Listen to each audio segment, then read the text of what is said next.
ఈరోజు పెసరపప్పు మెంతికూర వండుతున్నాను. ఇది 200 గ్రాములు ఉంటుంది. పప్పు వేపేసాను. పప్పు వేపు వండుకుంటేనే బాగుంటుంది. దీన్ని కడిగి స్టవ్ మీద పెడతాను. కుక్కర్లో వండుకుంటే బాగా రాదు, పొడిపప్పు కింద రావాలి.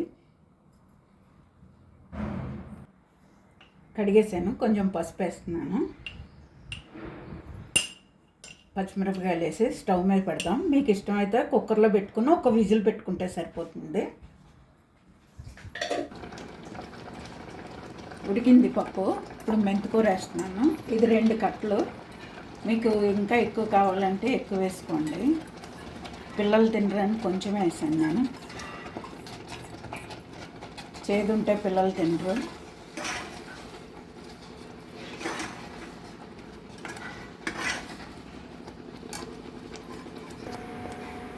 పప్పు రెడీ అయిపోయింది. తాలింపు పెడతాను.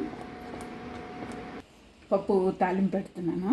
వెల్లుల్లిపాయ, మిరపకాయలు, ఆవాలు, జీలకర్ర, కొంచెం మినపప్పు వేయాలి. మినపప్పు వేస్తే బాగుంటుంది. పసుపు, ఇంగువ మీ ఇష్టమైతే వేసుకోండి. ఇంగువ ఉంటేనే బాగుంటుంది. ఉప్పు,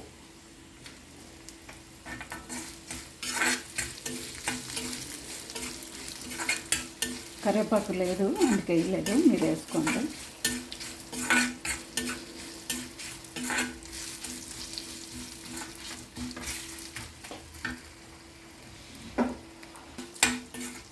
పోపు వేగిపోయింది.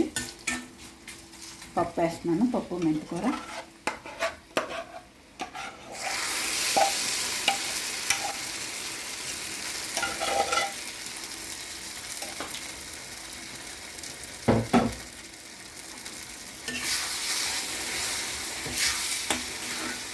నూనెలో మగ్గాలి. మగ్గితేనే బాగుంటుంది ఇది.